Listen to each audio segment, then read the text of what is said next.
Salam əziz kanal izləyiciləri. Bugün sizlərlə çoxbucaqlı haqqında danışacağım. Gəlin görək çoxbucaqlı nədir? İlk öncə sınıq xətt nədir? Onu bilməlisiniz. Sınıq xətt dedikdə üçü bir düz xətt üzərində olmayan nöqtələrin ardıcıl şəkildə birləşməsinə biz həndəsədə sınıq xətt deyirik. Şəkildə gördüyünüz sınıq xəttdir. Sınıq xətt əgər qapalı formada çəkilərsə və sınıq xəttin tərəfləri bir-birini kəsməzsə, məsələn, A, B sınıq xətti, C sınıq xətti və AC. Baxın, 3 dənə sınıq xətti birləşdirməklə biz üçbucaq alırıq. Yəni, tərifi belə deyək, sadə, qapalı. Sadə o deməkdir ki, sınıq xəttin tərəfləri bir-birini kəsmir. Sadə, qapalı sınıq xətt həndəsədə çoxbucaqlı adlanır. Bəs çoxbucaqlının gəlin görək ən kiçik nümayəndəsi nədir? Çoxbucaqlının ən kiçik nümayəndəsi üçbucaqdır. Gəlin indi çoxbucaqlılarla tanış olaq. Deməli, dedik ki, çoxbucaqlının ən kiçik nümayəndəsi üçbucaqdır, bəli. Sonra dördbucaqlıdan danışa bilərik. Başqa beşbucaqlı haqqında danışa bilərik. 6 bucaqlıdan danışa bilərik. Yəni, çoxbucaqlının tərəfləri o çəkilən bucaqlara, parçalara görə adlandırılır. Deməli, əgər çoxbucaqlının 3 tərəfi varsa, bu üçbucaqlıdır. Yadda saxlayaq ki, çoxbucaqlının ən kiçik nümayəndəsi üçbucaqlıdır. Və n bucaqlıya qədər davam edir. Çoxbucaqlıdan danışanda çoxbucaqlını 2 yerə bölündüyünü bilməliyik. Hansı 2 yerə bölünür? Qabarıq çoxbucaqlı var və çökük çoxbucaqlı var. Nədir qabarıq çoxbucaqlı uşaqlar? Gəlin baxaq. Qabarıq çoxbucaqlı deyəndə, əgər çoxbucaqlının hər hansı bir tərəfini saxlayan bir düz xətt çəksən və həmən düz xətt çoxbucaqlının daxili oblastından keçməzsə, məsələn, şəkildə verilən düz xəttə fikir verin, bunların heç biri çoxbucaqlının daxili oblastından keçmir. Çoxbucaqlının daxili oblastından keçməzsə, onda bu çoxbucaqlıya biz deyirik çökük çoxbucaqlı əks halda. Keçməzsə qabarıq, keçərsə çökük. Baxın, tutaq ki, baxın bu çoxbucaqlıdan söhbət gedir. Bircə dəqiqə. Bax, bunun bu tərəfindən çəkək. Verilən düz xəttin heç bir daxili oblastdan keçmədi. Burada da yoxlaya bilərsiniz bu beşbucaqlıda. İstənilən tərəfi saxlayan düz xətt daxili oblastdan keçmirsə, bu qabarıqdır. Bəs çökük nədir? Yenə də, baxın, gəlin indi bura belə 2, 3, deməli, neçə bucaqlıdır? A, B, C, D, E. 5 bucaqlıdır bu da. Amma indi bunun, bax, bir tərəfini saxlayan bir düz xətt çəkirəm bura. Fikir verin. Bu düz xətt çoxbucaqlının daxili oblastından keçdi. Və yaxud bu tərəfini saxlayan bir düz xətt keçim çoxbucaqlının daxili oblastını kəsdi. Əgər düz xətt çoxbucaqlının daxili oblastını kəsirsə, verilən çoxbucaqlı çökük çoxbucaqlı. İndi gəlin bir dənə məlumata baxaq kitab. Baxın, verilən çoxbucaqlı, qabarıq və çökük çoxbucaqlı mən sizə dərslikdən də göstərmək istəyirəm. Yenə də baxın, burada artıq bütün xəttlər bu şəkildə çəkilib. Qabarıq çoxbucaqlının istənilən tərəfini saxlayan düz xətt ayırdığı yarım müstəvilərin birində yerləşir. Yəni, çoxbucaqlının daxili oblastından keçmir. Amma çökük çoxbucaqlıda heç olmazsa bir tərəfindən keçən düz xəttin ayırdığı müxtəlif yarım müstəvilərdə yerləşir. Bu o deməkdir ki, məsələn, buradan bir düz xətt keçirdi. Baxın, bu düz xətt çoxbucaqlının daxili oblastını kəsib. İndi çoxbucaqlıda nəyi tanımalıyıq? Çoxbucaqlının baxın, tərəfləri haqqında, təpələri haqqında danışaq. Məsələn, şəkildə gördüyünüz çoxbucaqlıdan məlum məsələdə A, B, C, D, E çoxbucaqlının təpələridir. Çoxbucaqlının tərəfi deyəndə isə, bax, həmin təpələri birləşdirən parçalar nəzərdə tutulur. Və çoxbucaqlı o təpələrə görə oxunur. İndi çoxbucaqlıda qonşu və qarşı təpəni gəlin tanıyaq. Qonşu təpə deyəndə, İstənilən iki tərəfin uc nöqtəsi qonşu təpədir. Bax, bunların hamısı bir-birindən qonşudur. Bir də var qarşı təpələr. Qarşı təpələr isə, məsələn, C ilə D çoxbucaqlının qarşı təpəsidir. İndi keçid eləyək davamına. Çoxbucaqlıdan danışanda, məsələn, siz aşağı sinifdə üçbucağın daxili bucaqlarının cəmini öyrənmisiniz. Bilirsiniz ki, üçbucağın daxili bucaqları, xarici bucaqları 360, daxili bucaqları 180-dir. Amma biz hər çoxbucaqlı üçün bunu əzbərləyə bilmərik. Məsələn, 5 bucaqlı var, 6 bucaqlı, 15 bucaqlı. Bunları əzbərləməmək üçün çoxbucaqlıların daxili bucaq cəmini hesablamaq üçün düstura baxaq. Daxili bucaq cəmi hesablanır 180 dərəcə vurulsun n-2 ilə. Gəlin bunu ətraflı misallarda öyrənək. Məsələn, sizə sual verə bilərəm ki, 12 bucaqlının daxili bucaq cəmini hesabla. Daxili bucaq cəmin. Necə hesablayarsınız 12 bucaqlının daxili bucaq cəmin? 180 vurulsun 12 minus 2. 180-ı 10-a vuranda 1800 dərəcə eləyəcək çoxbucaqlının daxili bucaq cəmi. Bu aydındır. Keçək davamına. Deməli, birdən sizə deyə bilər ki, çoxbucaqlının daxili bucaq cəmi 3600-dür.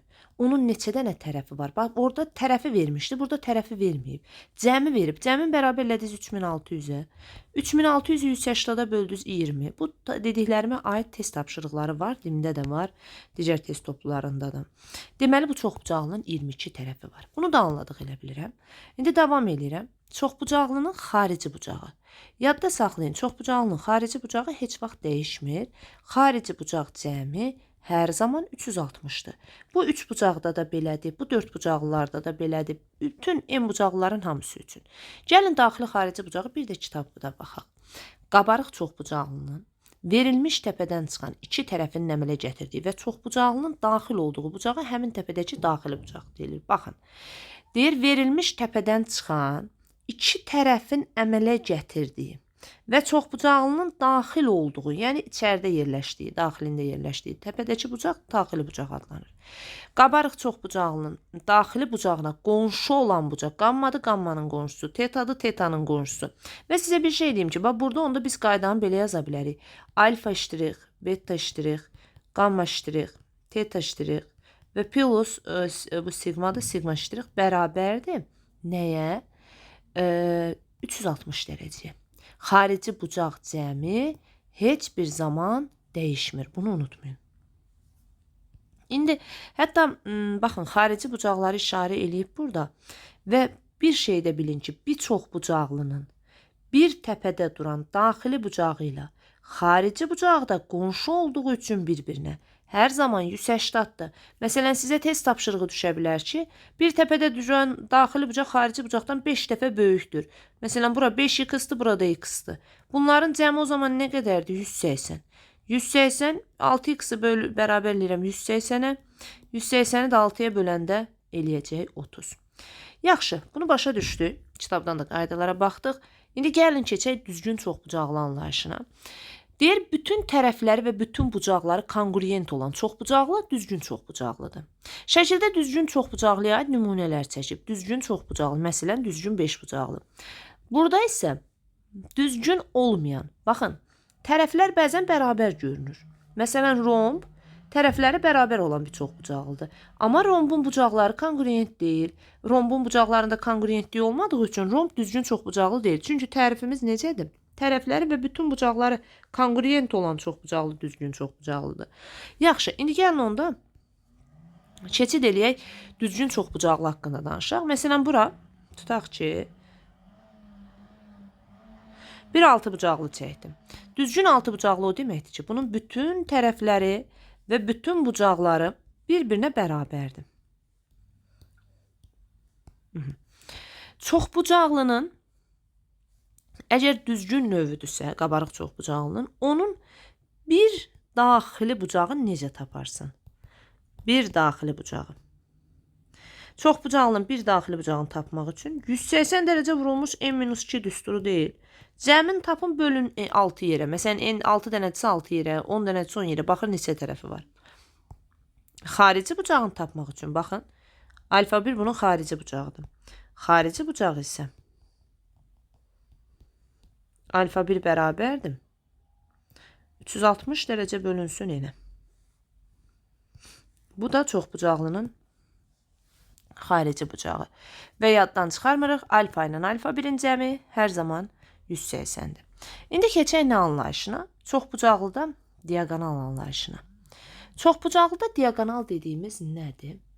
Çoxbucaqlının iki təpəni birləşdirən parçası, çoxbucaq qarşı iki təpəni birləşdirən parçası çoxbucaqlının diaqonalı adlanır. Deməli, çoxbucaqlının qarşı iki təpəsini birləşdirən parça oldu diaqonal. İndi əslində burada diaqonal üçün düsturu yazıb. Gəlin amma biz səhifəyə keçid eləyək. Burada mən sizə çoxbucaqlının daxili diaqonallarını necə göstəririk? Bax, onu göstərim, təsvir edeyim burada şəkillə. Bircə dəqiqə.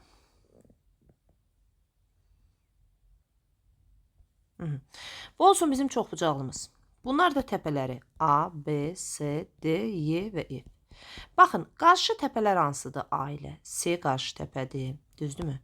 A ilə C, A ilə D, A ilə Y qarşı təpələrdir. Bax, bu çəkdiyim, birləşdirdiyim parçalar çoxbucaqlının diaqonalları adlanır. Və yaxud digər diaqonal çəkirəm, baxın. Bu diaqonallar, baxın bu diaqonal. Və yaxud ki, buradan C-dən çəkim. Yəni, bir təpədən hardan baxsaq, altı bucaqlıda 3 dənə diaqonal çıxacaq. Ona görə bir çoxbucaqlının bir təpədən çıxan diaqonallarının sayı, bir təpədən çıxan diaqonal sayı nəyə bərabərdir? N çıx 3-ə. Məsələn, 15 bucaqlının bir təpəsindən neçə diaqonal çıxır? 15-dən 3 çıxırsınız, 12 diaqonal çıxır. Amma sizə desələr ki, məsələn, hansı çoxbucaqlının bir təpəsindən 8 diaqonal çıxır? Onda bu n-3-ün 8-ə bərabərləşdirsən, deyirsən ki, 11 bucaqlıdır bu. Ümumiyyətlə, bütün çoxbucaqlılarda düzgün olmayan fərqi yoxdur. Bir təpəsindən çıxan diaqonal sayı budur. Bəs bu yaxşı, burada diaqonal çoxdur. Mən bu diaqonalların hamısını saymaq istəsəm necə eləyəcək? Təbii ki, burada altını götürüb 3-ə vurmayacaqsınız. Təkrarlanma var orada. 6 vurulsun, 6 çıx 3, bölünsün 2-ni hesablayacaqsınız. Deməli, burada 9 dənə diaqonal var. Ona görə diaqonal sayının ümumi düsturu olacaq n vurulsun, n çıxı 3, bölünsün 2. İndi gəlin altı bucaqlı ilə, hətta belə deyim sizə adını, düzgün altı bucaqlı ilə biraz daha yaxşı tanış olaq. Düzgün altı bucaqlı. Çünki buna aid dimdə də var məsələlər. İstəyirəm bunu daha yaxşı tanıyaq. Baxın, düzgün altı bucaqlı nədir? Bütün tərəfləri və bütün bucaqları bərabər olan. İndi düzgün altı bucaqlının hər bir bucağını gəlin tapaq. Görək neçə dərəcə olur. 180 vurulsun, 6 çıx 2, bölürəm 6-ya. Eləyir bir bucağı 120 dərəcə. Baxın, hər bir bucağı 120 dərəcədir. Baxın, A ilə C-ni birləşdirsəm, bu düzgün altı bucaqlının kiçik diaqonalı olur. AC, adını yazıram, kiçik diaqonal.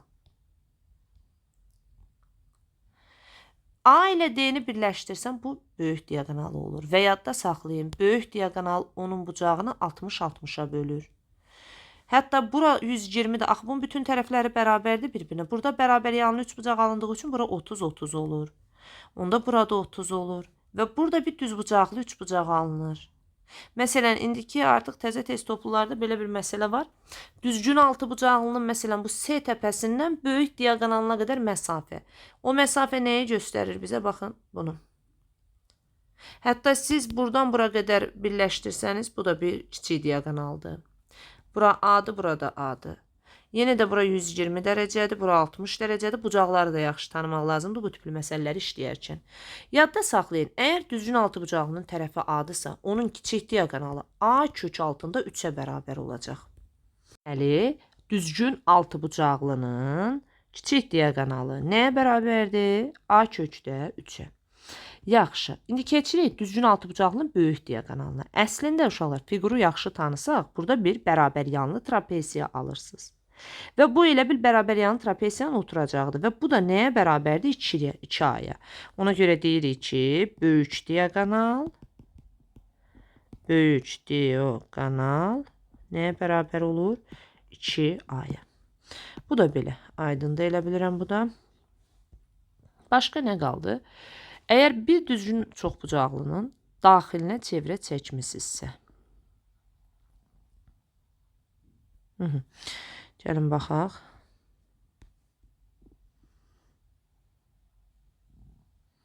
Bircə dəqiqə. Daxilinə çevrə çəkmisinizsə, onun radiusu haqqında gəlin danışaq. Söhbət düzgün çoxbucaqlıdan gedir. Yeni də xatırlatma edeyim. Düzgün çoxbucaqlının daxilinə çəkilmiş çevrənin radiusu və yaxud düzgün çoxbucaqlının xaricinə çəkilmiş çevrənin radiusundan söhbət etsək, bu da olsun böyüyür. Deməli, bunlar üçün sırf düsturlarımız var.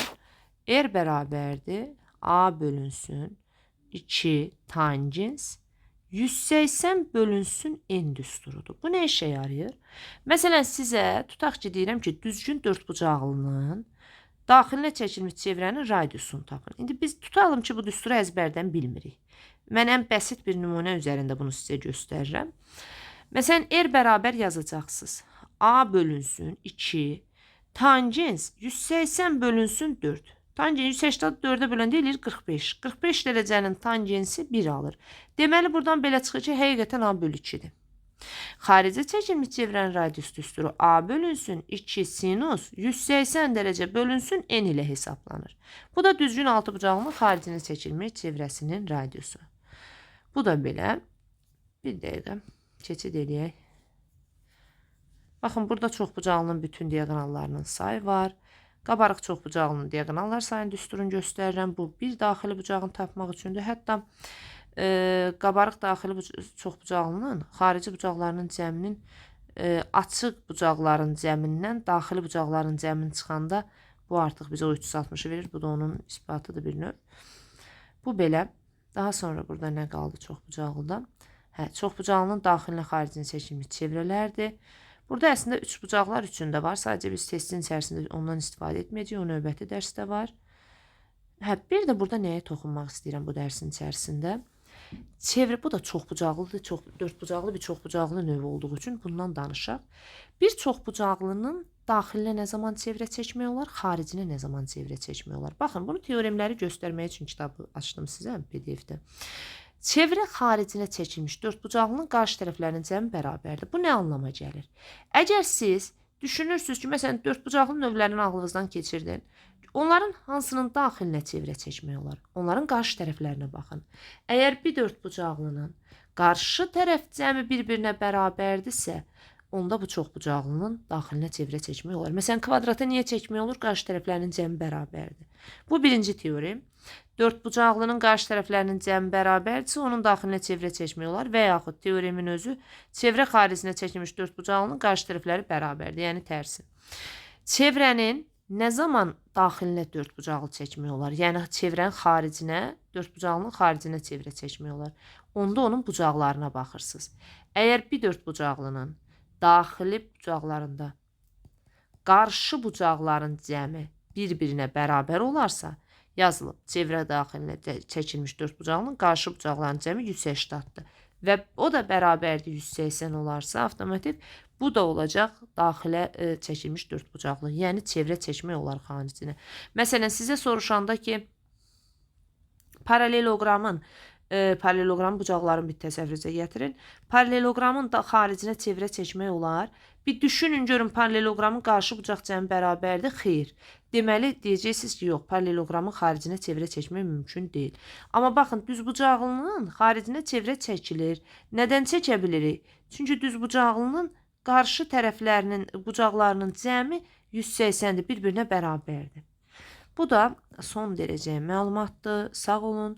Əgər bu videonun, bu dərs izahının sizə faydası, yararı olursa, videonu bəyənməyi və dostlarınızla, tanışlarınızla bölüşməyi, paylaşmağı unutmayın. Sağ olun.